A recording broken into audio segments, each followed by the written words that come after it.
Bonsoir, à la une de cette édition, la conférence de presse des ministres du budget et des finances.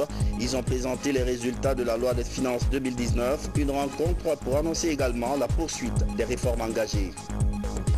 À suivre aussi le coup de filet réussi par la brigade de répression. Elle a intercepté un camion rempli de faux médicaments à destination de la Haute-Guinée.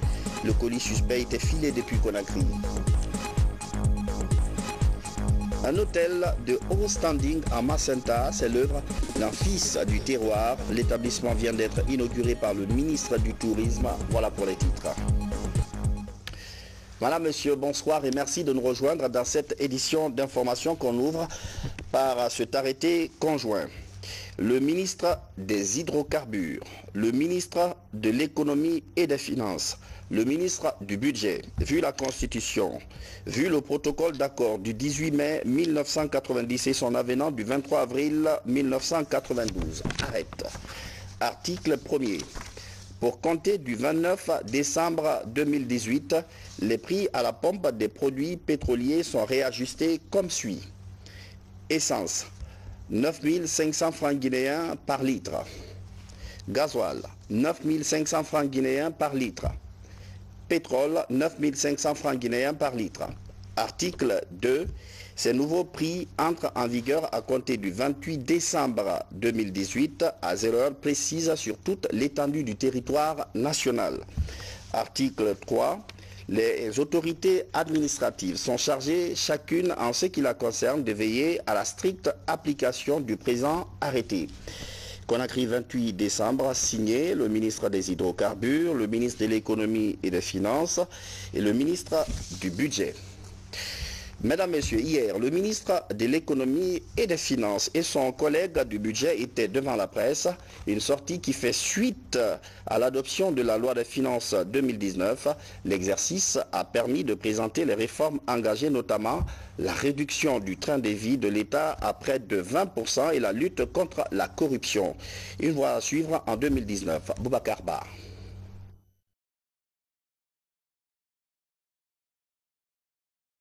Fort de l'approbation par le Conseil d'administration du Fonds monétaire de la deuxième revue du programme guinéen pour la facilité élargie de crédit et de ses atouts dans le secteur minier en termes de recettes, le gouvernement Kassori aborde l'année 2019 avec de grosses ambitions pour les populations guinéennes.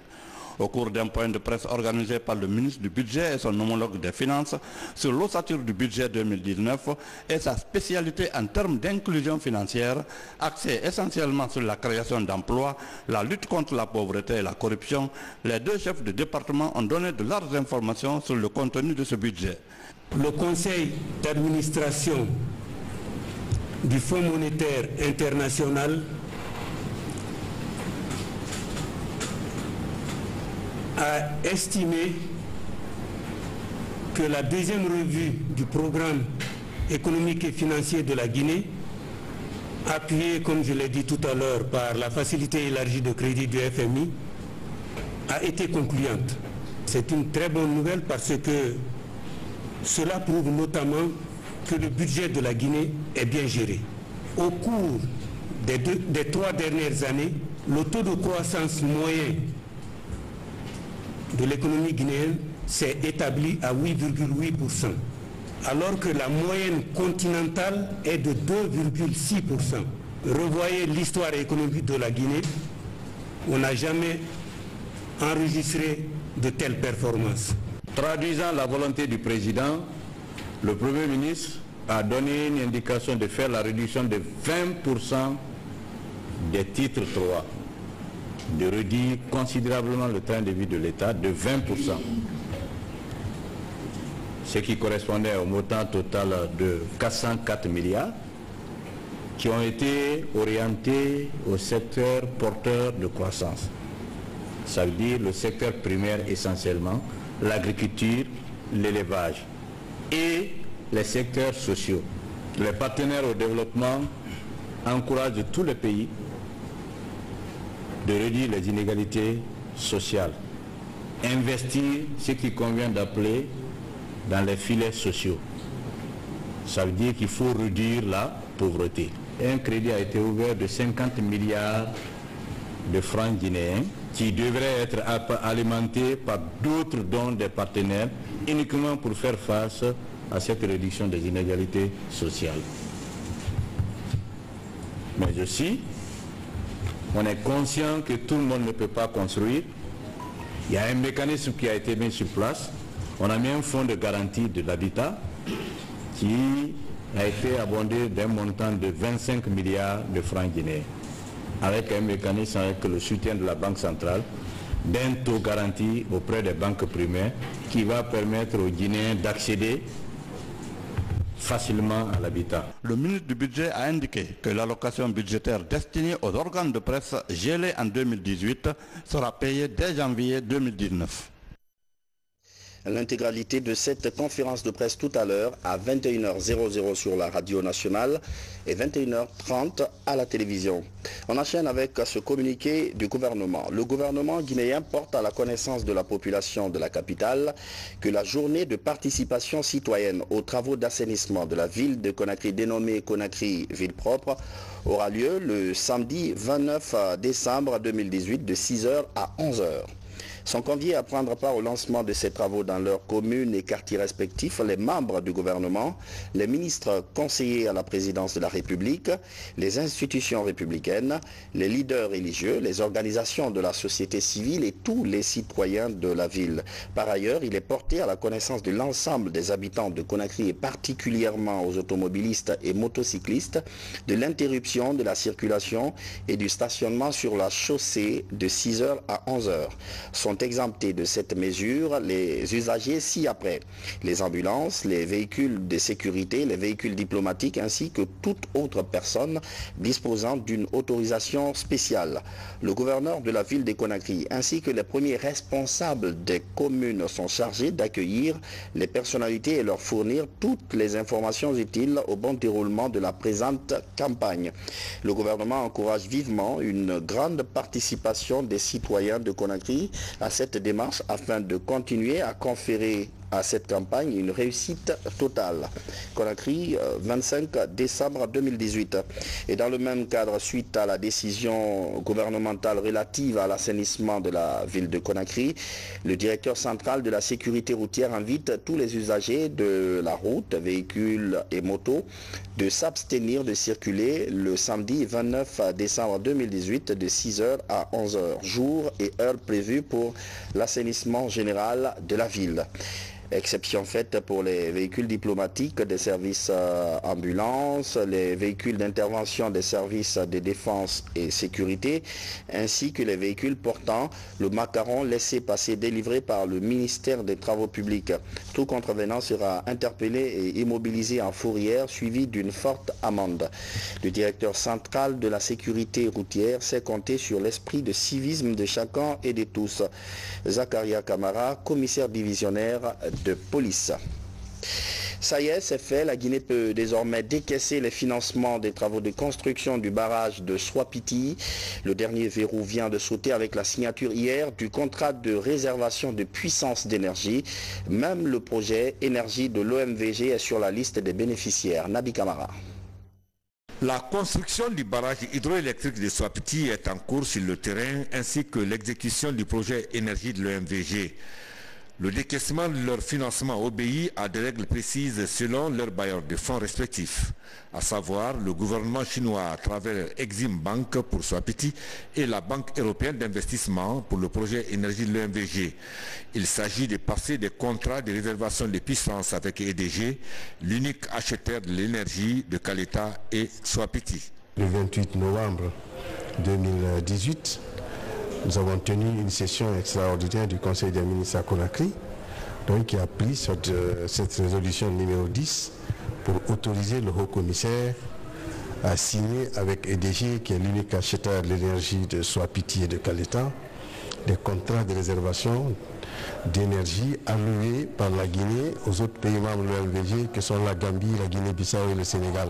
À travers ces signatures, les autorités guinéennes et celles de l'OMVG confirment leur volonté d'accélérer les travaux de Swapiti et du projet énergie de l'OMVG.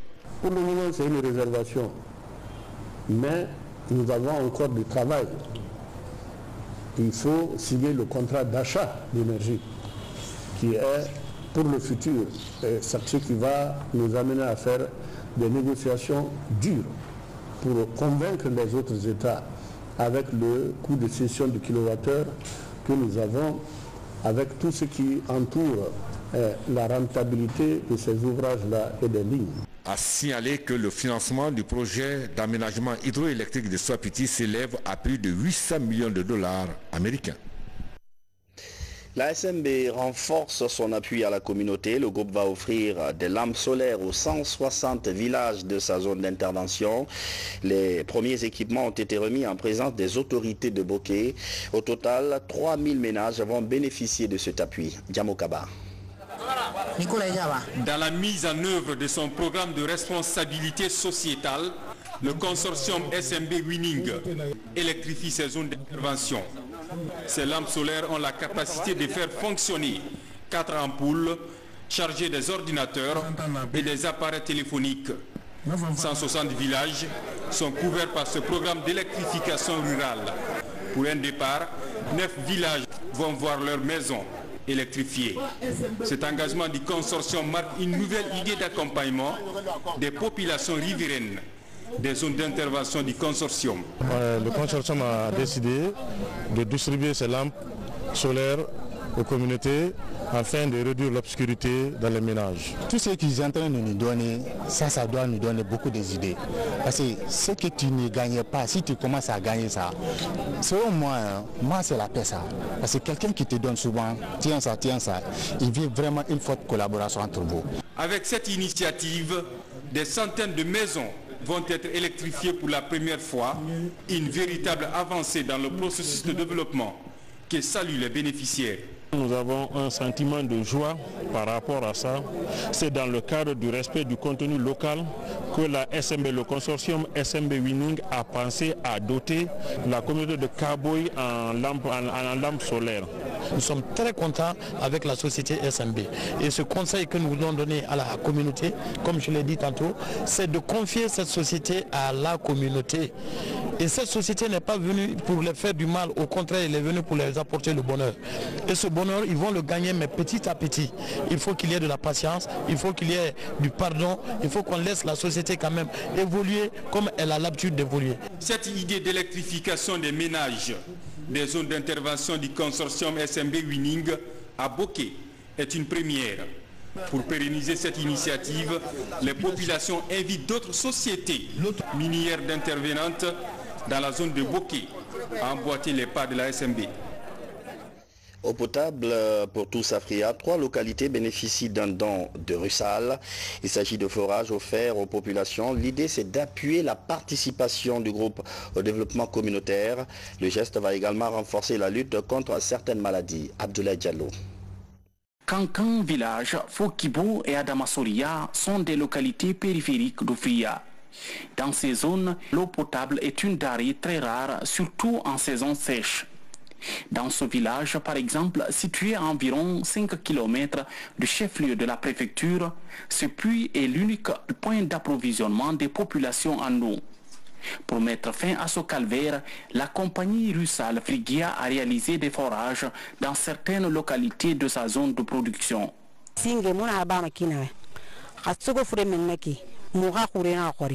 Avant, quand le marigot tarit, c'est l'eau de ce puits qu'on utilisait. Cependant, nous étions obligés de filtrer l'eau qui est complètement polluée. On n'avait pas vraiment le choix. Avec ce forage, nous avons de l'eau potable que nous consommons à longueur de journée.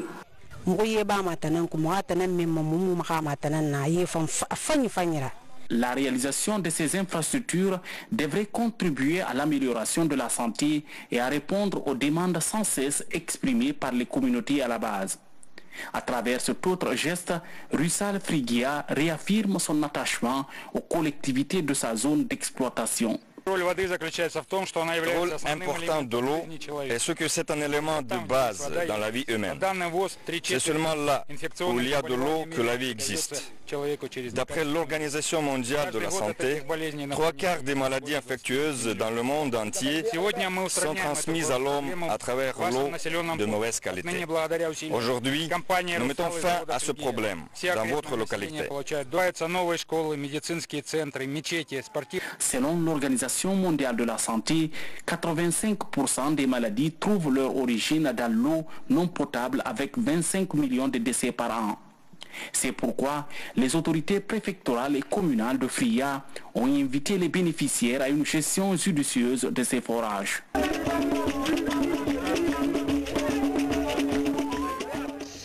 À Boké, les plaintes des populations de Katougouma ont finalement été entendues. La SMB expérimente une nouvelle méthode pour réduire l'émission de la poussière. Une variété de granit venue de Chine sera utilisée sur la carrière et le long de la route. Mohamed III Camara.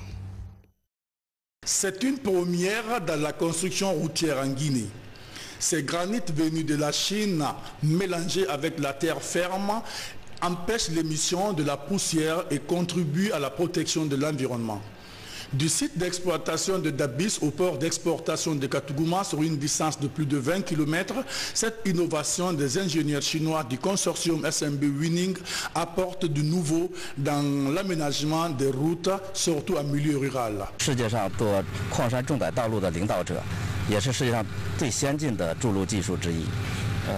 Nous sommes d'accord avec des idées de SMB qui attachent grande importance à l'environnement.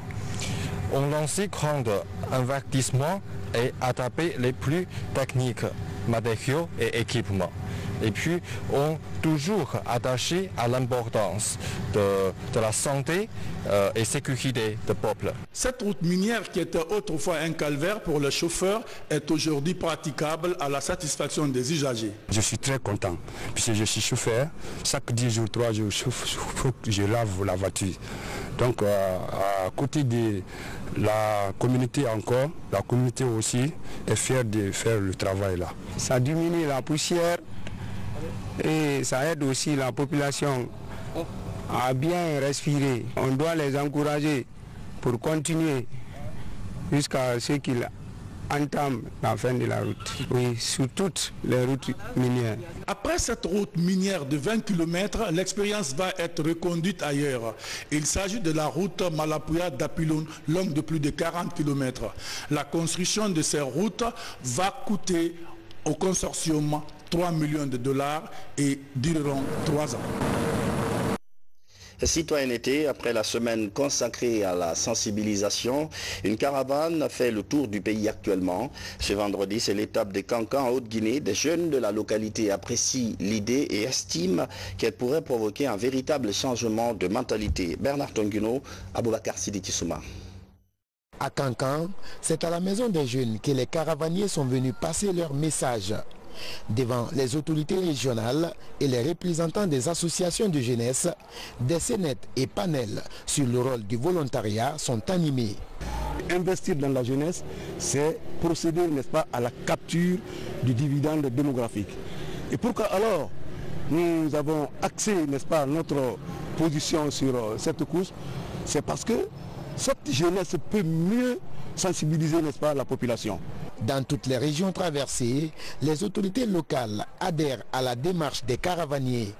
Toutes s'engagent à vulgariser les messages reçus dans les zones rurales. C'est un thème très important qui est rajouté à la semaine de la citoyenneté que nous saluons, vu déjà l'engouement des jeunes et également la forte mobilisation qui est la leur. Le ministère de la Jeunesse et de l'Emploi des Jeunes envisage pérenniser cette initiative. Elle devrait permettre chaque année d'interpeller les citoyens sur leur participation à la consolidation de la paix et au développement national. La lutte contre l'extrémisme violent, une préoccupation des dirigeants et politiques. Même si le phénomène est moins perceptible en Guinée, des associations s'emploient aux côtés du gouvernement dans la prévention. Une ONG vient de lancer à Kindia un cadre de réflexion et d'échange à l'intention d'une quarantaine d'acteurs sociaux. Saint-Martin Francina Duno. Certains pays de la sous-région sont touchés par la radicalisation et l'extrémisme violent perturbant l'ordre public. Pour parer au plus pressé, des associations et acteurs sociaux œuvrent aux côtés du gouvernement guinéen pour la prévention du phénomène. C'est dans cette optique que le réseau de convergence des jeunes et leaders pour la paix et la démocratie mobilise plus de 40 représentants d'organisations de la société civile. Nous sommes très fragiles et nous avons intérêt aujourd'hui, chacun à son niveau, d'essayer de voir comment aborder cette problématique, comment en quelque sorte prévenir cela afin que la Guinée ne soit pas affectée par ce problème, pour que nous puissions nous occuper à d'autres choses qui trouvent être l'épanouissement des populations, qui trouvent être le développement et vais-je dire le bon vivre entre les Guinéens dans leur diversité. La radicalisation va sur des points suivants. Si on se sent non considéré, si on ne se sent pas appartenir, si on ne se sent pas engagé. Mais si nous faisons en sorte que les jeunes soient engagés, surtout les jeunes pour les jeunes avec les jeunes, ce soulagement peut amener les jeunes à ne pas se radicaliser grâce au dialogue, grâce à l'engagement social. Avec le financement de l'UNFPA et la collaboration de l'OIM et de l'UNESCO, le gouvernement guinéen réalise ces projets qui couvrent 13 préfectures de l'intérieur du pays et la capitale Conakry. On a mené des activités à la base d'abord avec la communauté, pour la communauté et au compte de la communauté. Et par rapport à ça, il faudrait vraiment que l'on se préoccupe par rapport à ces phénomènes qui aujourd'hui est un phénomène qui est vraiment universel. Les animateurs et points focaux de ces villes devront mener des débats dans leur communauté pour aider la population à appréhender ces phénomènes et proposer des solutions afin de permettre à la Guinée d'être à l'abri de toute menace de radicalisation et d'extrémisme violent. La Guinée actualise sa politique de la famille. Le document intègre certaines réalités sociales qui n'existaient pas dans la version de 2009. Les points autour de la lutte contre la pauvreté, par exemple, sont renforcés par de nouvelles dispositions. Mohamed Camara a suivi cette rencontre de Kindia. La politique nationale de la famille actualisée prend en compte toutes les problématiques liées aux réalités sociales auxquelles les familles sont confrontées. Le passage du virus Ebola, la migration clandestine, mais aussi les mariages précoces constituent les nouveautés de cette politique familiale validée à Kindia. L'ancienne politique date de 2009, d'où sa révision. Ce que nous visons, c'est l'amélioration des conditions de vie de la famille. On a vu qu'on a commencé à perdre beaucoup de valeurs traditionnelles, dont notamment les personnes âgées qui étaient considérées comme étant les sages au niveau des communautés, ont commencé à perdre cette qualité-là, cette considération. On a vu aussi qu'avec le temps, il y avait la recrudescence de la délinquance juvénile et la criminalité et l'utilisation aussi des stupéfiants par les enfants. Donc tous ces phénomènes-là font que nous tenons beaucoup à ce que ce document voie le jour pour nous permettre de juguler tous ces aspects-là. Cette politique nationale de la famille, une fois mise en œuvre, permettra de lutter contre la pauvreté des ménages, mais également combattre certains travers sociaux. En matière de santé, on a mis l'accent sur les services de procréation. Vous savez, la démographie en Guinée fait parfois un peu peur. Et ça pourrait changer également la façon de vivre de certaines familles parce qu'il y a beaucoup d'activités de sensibilisation qui sont préconisées dans cette politique. Ça pourrait également aider à créer des emplois, le logement social, le foncier, ainsi de suite. Par exemple, dans le foncier, on a beaucoup misé sur l'égalité. Avec l'explosion démographique des familles en Guinée, les autorités publiques misent désormais sur une répartition équilibrée des ressources du pays. L'actualisation de cette politique de la famille démontre la volonté du gouvernement à lutter plus efficacement contre les conditions difficiles des familles sur le territoire national. Deuxième titre de l'actualité ce soir, un réseau de trafic de médicaments impropres à la consommation vient d'être démantelé. Une filature de la brigade de répression a permis d'intercepter un camion à destination de la Haute-Guinée. Mounir Bari, Valérie Talimane. Ce camion en partance pour Cancan et les autres villes de la Haute-Guinée a été saisi à Constantin dans la commune de Matam. À bord, une importante quantité de faux médicaments. La valeur du stock est estimée à 33 milliards de francs guinéens. Face à l'ampleur du phénomène, les spécialistes engagent une synergie d'action pour minimiser le danger et sauver la population. Nous sommes dans une troisième guerre mondiale qui ne fait pas de bruit, mais qui fait plus de dégâts que les guerres passées. C'est les médicaments là. La commission santé du Parlement qui a dit que chaque semaine en Guinée, 500 nouveau-nés meurent. Mais c'est par suite de la consommation des faux médicaments avant d'accoucher. Et donc, tu mets au monde un mort. Chaque semaine, la Guinée perd 500 nouveau-nés. Ça fait 2000 nouveau-nés qui meurent par mois en Guinée. Je tiens à féliciter le haut commandement de la gendarmerie, et en l'occurrence le docteur Fougué, qui ménage aucun effort pour faire des saisies sur ces manipulateurs de substances extrêmement dangereuses qui ne sont pas autorisés à manipuler. Ces vendeurs de faux médicaments, ces vendeurs de produits illicites, ceux qui sont en train de transgresser les lois, ils vendent la mort. La brigade de répression des produits médicaux illicites à la consommation est plus que jamais déterminée à mettre hors d'état de nuire les trafiquants et les commerçants des médicaments nuisibles à la santé. C'est un convoyeur qui a chargé mon camion. Hier, je sortais, partais à Cancan. Je me suis rencontré avec les gendarmes au Carrefour Constantin. Ils m'ont fait arrêter. Maintenant, ils m'ont escorté jusqu'à la brigade ici. Depuis plus d'une semaine, nous sommes en train de filer ce réseau de trafic de faux médicaments en direction de l'intérieur du pays. Et déjà, nous avons saisi le premier camion qui est juste en face de vous, au niveau du Carrefour Constantin, hier dans la soirée. Et relativement à ça, nous avons essayé d'interpeller et nous avons rendu compte à monsieur le procureur de la République. Donc cela étant, nous sommes dans une dynamique de lutte contre les faux médicaments.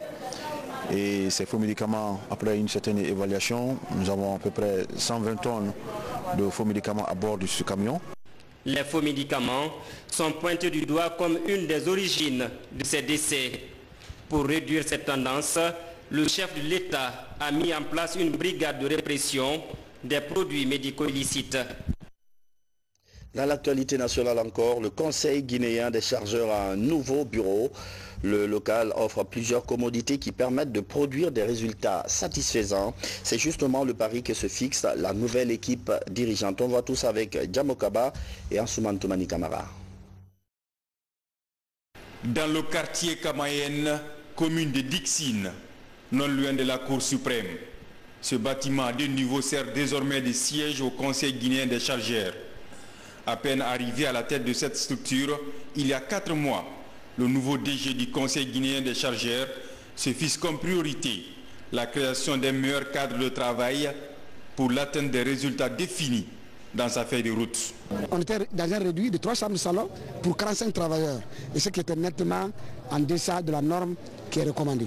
Il y a une grande offensive du Conseil des chargeurs pour attirer le plus de chargeurs par le port de Conakry, et ça nous le saluons nous en tant qu'autorité portuaire. Des résultats attendus pour faire participer le pays au développement du commerce international. Le Conseil guinéen des chargeurs, qui a remplacé en juin dernier l'Office guinéen des chargeurs, regroupe l'ensemble des importateurs et exportateurs sur les différents maillons des transports. C'est un symbole. C'est vrai que ça ne suffit pas d'avoir un bon siège pour être efficace, pour présenter des résultats probants, mais c'est la base. Si les conditions de travail ne sont pas favorables, il est évident que les performances ne seront pas au rendez-vous. Aujourd'hui, nous avons un siège qui obéit à notre politique, la politique du gouvernement actuel, de multiplier les investissements, de privilégier l'investissement par rapport à la consommation. Et je crois qu'il faut reconnaître que ces dernières années, il y a des changements significatifs. L'ancien bureau de fortune du Conseil guinéen des chargeurs va servir de centre technique de la structure en attendant la construction d'un bureau digne de nom. Et pour faciliter les transports routiers des marchandises, le CGC se lance dans la réalisation des aires de stationnement et de repos pour les véhicules et les conducteurs. Ces espaces sont localisés à Tamagali, Damamou, Sissela à Kouroussa et Kourémalé à la frontière Guinée-Mali. Les fêtes de fin d'année, nos reporters ont visité quelques boutiques et magasins. Le commerce est assez florissant, surtout dans les salons de beauté. Tout le monde veut passer le réveillon dans l'allégresse. Reportage Alpha Isiagaba et Sam Maratolno. À quelques jours de cette fin d'année, l'ambiance est à la fête. Les jeunes et les femmes affluent en grand nombre vers les boutiques de la capitale pour se procurer de plus beaux habits. Au grand marché de Madina ou au marché Niger par exemple, chacun a l'embarras du choix. Il y a eu un peu de clients aujourd'hui. On dit Dieu merci, ça commence à aller un peu. J'ai déjà payé ma veste, ma copine aussi, donc on est prêt. La fête du 31, ça va bien se passer et accueillir la bonne nouvelle, et comme la bonne année, qui est 2019. Dans les différents salons de coiffure, l'ambiance est plus dense. Les maquilleuses ne chôment pas. Ici, à toute coiffure, chacune veut être la première à se rendre plus belle. Des grandes dames ou des jeunes filles venues de tous les coins de la capitale, chacune d'elles souhaite être la reine des 31 et 1er janvier. Je suis venue ici aujourd'hui pour me rendre belle, pour me coiffer, pour convaincre mon copain, comme bientôt le 31 décembre. On coiffe ici bien, on tisse, on maquille, on fait très bien, on fait des pédicules, manicules, on fait tout. On fait tout ici, on prépare la fête au salon. Quand tu te rends belle là, ça va se passer bien. Les préparatifs des fêtes de fin d'année donc vont bon train. Personne ne veut se faire compter ces événements festifs dans une ville illuminée nuit et jour pour accueillir en beauté l'année nouvelle 2019. Et puisqu'on parle de fêtes de fin d'année, la société Orange a une bonne nouvelle pour sa clientèle. Et pour parler justement, pour aborder cette bonne nouvelle, je reçois sur ce plateau M. Keita Mohamed Lamine, chef des services digital, marque et RSE de la société Orange. Bonsoir M. Med. Et bienvenue sur ce plateau. Merci. Alors, c'est quoi cette bonne nouvelle? Déjà, bonsoir et merci de nous recevoir sur ce plateau ce soir. Nous sommes là pour, comme je l'ai dit, comme vous l'avez signalé tout à l'heure, partager la bonne nouvelle avec les abonnés. Déjà montrer que Orange est en Guinée pour les accompagner dans leur quotidien, pour faciliter leur quotidien, les rapprocher de leur essentiel, écouter leurs besoins et leur apporter les solutions qui sont les plus adaptées. Et justement, nous sommes en fin d'année. C'est la fête, tout le monde essaye de célébrer d'une manière ou d'une autre, on l'a vu tout à l'heure à travers le reportage. Tout le monde veut séduire quelqu'un. Tout le monde veut séduire quelqu'un, on veut partager avec la famille. Et moi personnellement, je veux réunir ma famille à la maison pour pouvoir, autour d'un repas.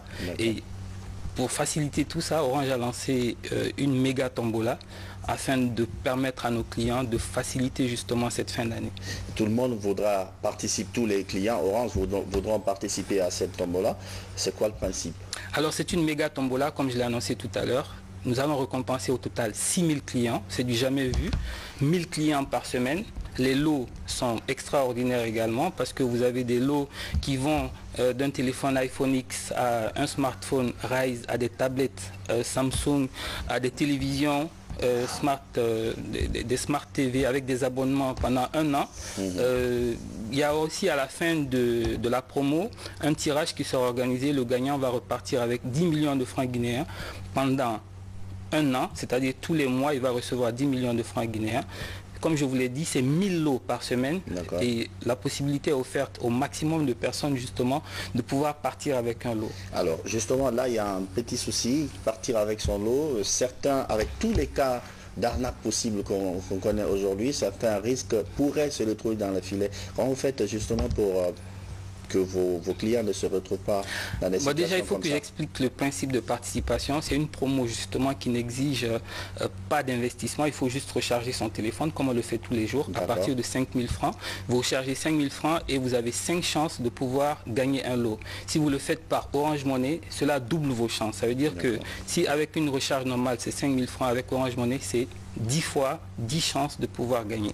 Et un seul numéro est habilité à appeler les clients pour leur dire qu'ils ont gagné, c'est le 624 44 44 44. Donc je répète, le 624 44 44 44. Et les clients seront appelés, ils recevront des messages pour ceux qui ont reçu des lots comme des recharges, comme des forfaits internet et tout.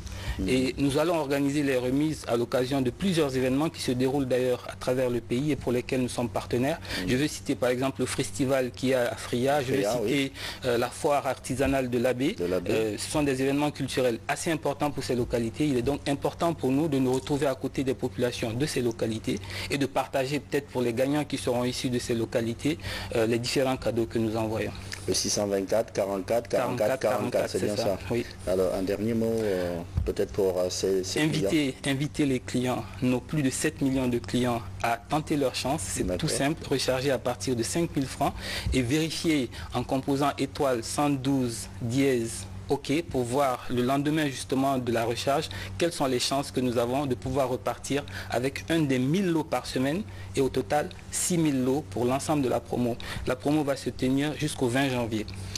Merci beaucoup, Monsieur Keita Mohamed Lamine. Merci à vous. Je rappelle que vous êtes le chef du service digital, marque et RSE de la société Orange. Merci d'être venu sur ce plateau. C'est moi. En plus bref, les préparatifs des fêtes de fin d'année, vous voyez en image, les orpailleurs se sont retrouvés pour partager un repas collectif et des idées. Comment réussir ces retrouvailles? Quelles dispositions prendre pour les inscrire dans l'angle de la cohésion sociale? Tidiane Koïta et les membres de la corporation veulent quelque chose de simple, mais qui marque. À présent, notre rubrique Guinée en bref. Ce soir, on s'intéresse à quelques sujets de la semaine et on commence par la préfecture de Télimélé avec Mamadi Terna Kamisoko.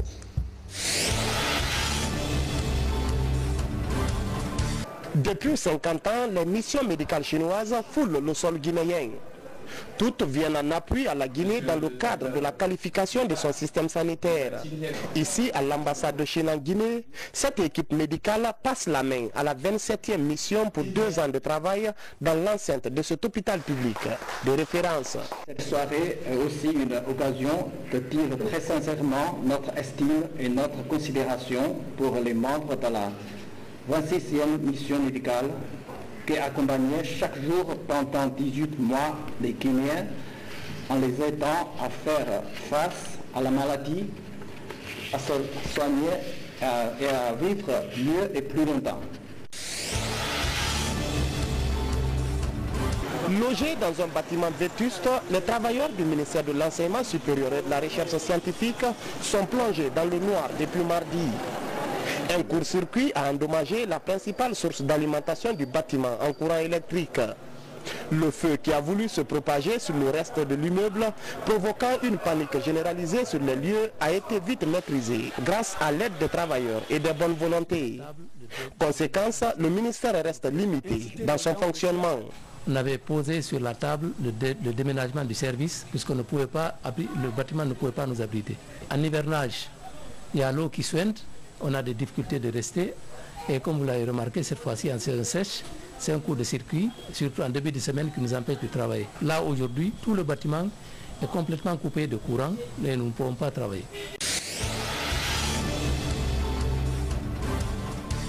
Consolider la paix et l'unité nationale est devenu de nos jours une préoccupation de tous.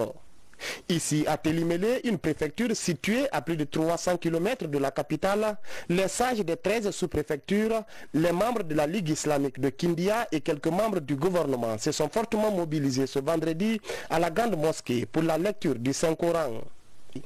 J'invite toutes les Télimélékas et dit cette prière qui est faite pour que Télimélé s'entende et Télimélé se met au travail et les enseignants recommencent l'enseignement et le pays va dans le calme.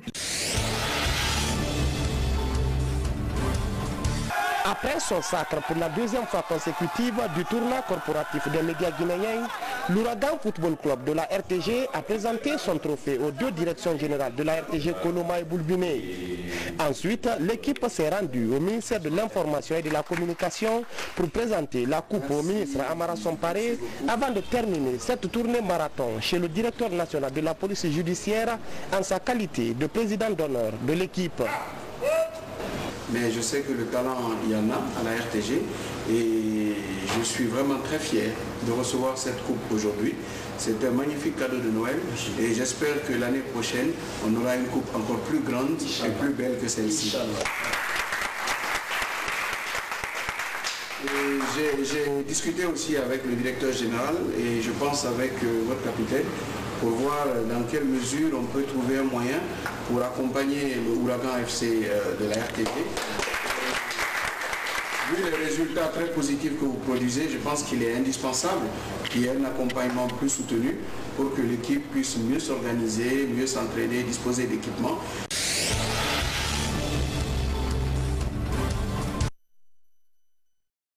Football qui surnage les compétitions de la corporation, peut-être un adversaire de niveau plus relevé, Ouragan donc qui surnage les compétitions de la corporation, peut-être qui a besoin d'un adversaire de niveau plus relevé comme un club de Ligue 1 du championnat guinéen, pourquoi pas.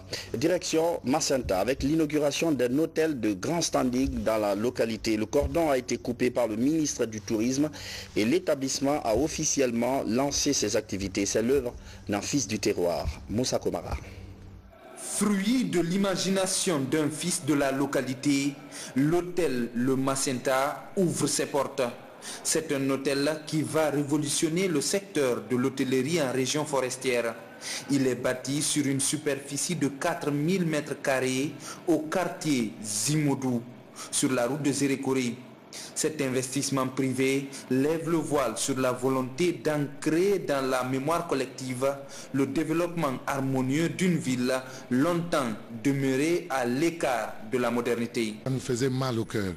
Quand nos amis ministres quittaient Conakry, ambassadeurs, des présidents d'ONG et autres, nous demandaient où nous pouvons loger, soit il ouvre ça chez lui, et quand c'est plein, il n'y a plus où aller. Ou j'ouvre chez moi, quand c'est plein, il n'y a plus où aller. Donc ça nous faisait honte. C'est pourquoi il m'a encouragé. Il est venu ici combien de fois. Et sincèrement, ceci ne faisait que me galvaniser les efforts que nous étions en train de déployer pour finir ce projet. Mais ce n'était pas du tout facile. Ce complexe hôtelier répond à toutes les commodités d'un hôtel 5 étoiles. 3 suites et 33 chambres, 2 restaurants, un ascenseur numérique et une piscine. À côté, un centre multifonctionnel pour les grandes conférences et spectacles, une salle pour les cours d'informatique et une salle de sport. Notre joie est immense aussi parce qu'une telle infrastructure hôtelière ne peut qu'attirer les investisseurs et opérateurs économiques. Elle peut s'inscrire aussi dans la dynamique de la promotion des emplois, la lutte contre la pauvreté et l'augmentation des revenus des bénéficiaires directs et indirects. Il n'y avait pas où dormir à Macenta. J'ai passé près de 5 ans ici dans un gros projet qu'on appelle la relance caféière, où j'étais le directeur financier. Et bien, quand on reçoit des experts, on est obligé de les déposer à Zérékoré, ils passent la nuit et le lendemain, ils viennent travailler. Et quand ils ont 10 jours de mission à faire, ils feront 10 jours et 10 voyages sur Zérékoré pour dormir. Alors donc voir un natif de cette ville sortir, n'est-ce pas, de cette ville, de cette situation, je ne peux que m'en féliciter et l'encourager. Satisfait de la qualité de l'infrastructure, pour le ministre de l'Hôtellerie et du Tourisme, c'est un bel exemple à suivre. Ici à Conakry, grâce au leadership du président de la République, le professeur Alpha Condé, nous avons des hôtels dignes de son nom, de 2 étoiles à 5 étoiles, luxe. Mais il faut la Guinée ne se limite pas qu'à Conakry, il faut qu'on ait des hôtels à l'intérieur du pays. Et je crois que M. Luceni Camara a donné un bel exemple. Et je crois que c'est une bonne chose. Ça nous permettra, nous, au niveau du ministère du Tourisme, de faire la promotion de cet hôtel. Nous l'avons promis et nous allons le faire. Faire un circuit touristique qui introduit l'hôtel Le Macenta ici présent. Et je suis très impressionné par non seulement la qualité du matériel utilisé pour les chambres, mais l'agencement des chambres. Des efforts qui contribuent sans aucun doute à l'épanouissement de ces populations qui vivent à plus de 800 km de la capitale. Madame, Monsieur, c'est la fin de cette édition d'information. Merci de votre fidélité à la télévision guinéenne. Bonsoir et à demain.